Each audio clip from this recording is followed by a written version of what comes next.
지난주 목요일 원내대표 사퇴 의사를 표명하고 새 원내대표가 선출될 때까지 가급적 말을 아끼고자 했습니다. 헌법 제84조는 새로운 재판을 위한 대통령의 기소가 불가능하다는 뜻이지 이미 진행 중인 재판을 중단해야 한다는 의미가 아니라는 것은 초등학생도 다 알 수가 있습니다.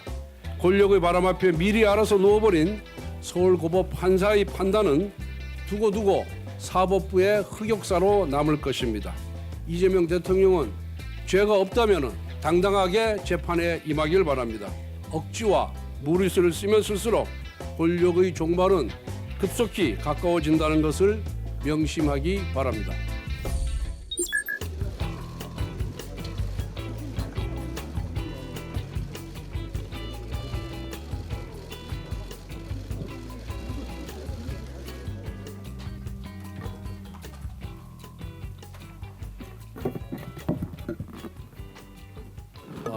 지난주 목요일 원내대표 사퇴 의사를 표명하고 새 원내대표가 선출될 때까지 가급적 말을 아끼고자 했습니다.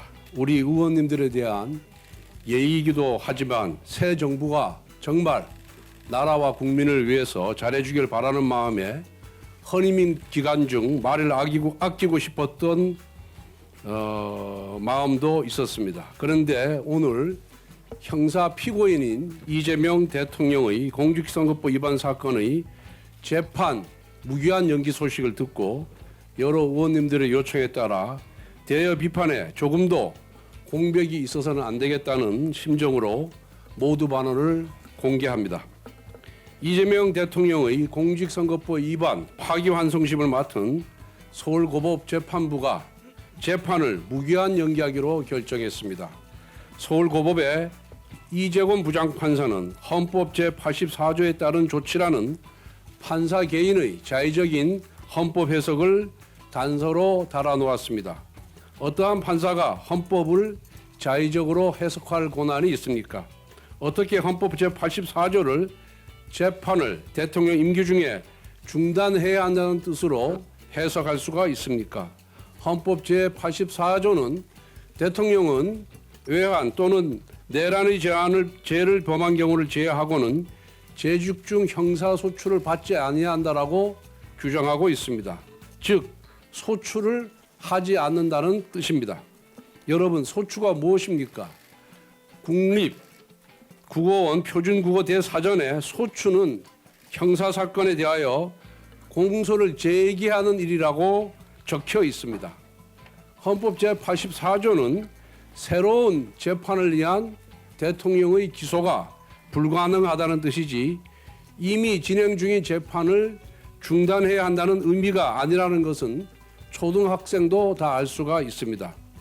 대통령의 임기는 5년으로 유한하지만 사법부의 역사는 영원 무궁합니다. 대통령 임기 초반 권력이 무섭다는 이유로 판사가 스스로 사법부의 독립성을 포기한 셈입니다. 권력의 바람 앞에 미리 알아서 누워버린 서울고법 판사의 판단은 두고두고 사법부의 흑역사로 남을 것입니다. 대통령 권력 앞에 자발적으로 무릎을 꿇은 판사의 이름이 법학 교과서에 두고두고 박제될 것입니다. 서울고법은 즉시 헌법 제84조에 대한 자의적인 해석을 처리하길 바랍니다. 아울러 검찰은 항고를 통해서 헌법 제84조에 대한 해석을 대법원에 요청할 것을 촉구합니다. 국민의힘은 이재명 정부의 임기가 끝나는 그 순간까지 서울고법의 부당한 헌법 제84조 해석을 바로잡기 위해 모든 수단을 동원하여 싸우겠습니다. 이와 같은 서울고법 판사의 자발적인 충성에도 불구하고 오늘 민주당 대변인은 이재명 대통령에 대한 재판중지법을 그대로 강행 처리할 계획임을 밝혔습니다. 재판이 5개씩 되다 보니 공직선거법 재판 한 건이 연기된 것만으로는 못내 불안한 모양입니다. 레임 등의 가능성에 대비해 미리 입법 독재의 올가미로 법원의 손발을 묶어두겠다는 것입니다. 오로지 대통령 단 한 사람에게 재판을 중단시키는 특혜를 주는 위인설법의 끝판왕입니다. 그리고 이재명 대통령은 본인의 공직선거법 위반, 유증교사죄, 불법 대북 송금 사건의 변호인을 맡았던 이승엽 변호사를 신임 헌법재판관 최종 후보군에 올렸습니다. 지난주에는 대법관이 수를 늘려 자기 편 법관들을 대법원에 침투시키는 대법원 장악법을 추진하더니 이제는 헌법재판소까지 자기 편을 투입시켜 장악하겠다는 것입니다.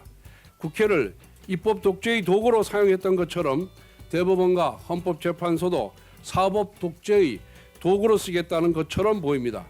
첫 일주일이 향후 5년을 좌우합니다.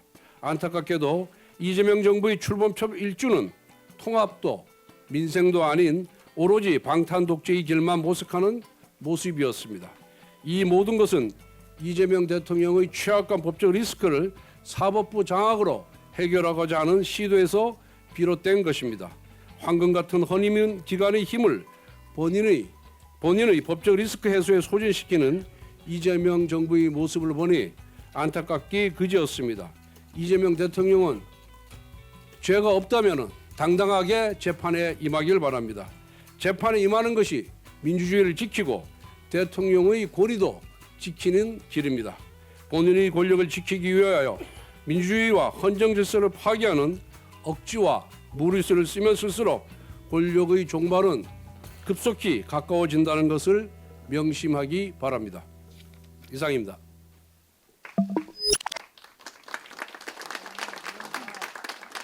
네, 다음은 김용태 비상대책위원장의 인사 말씀이 있겠습니다.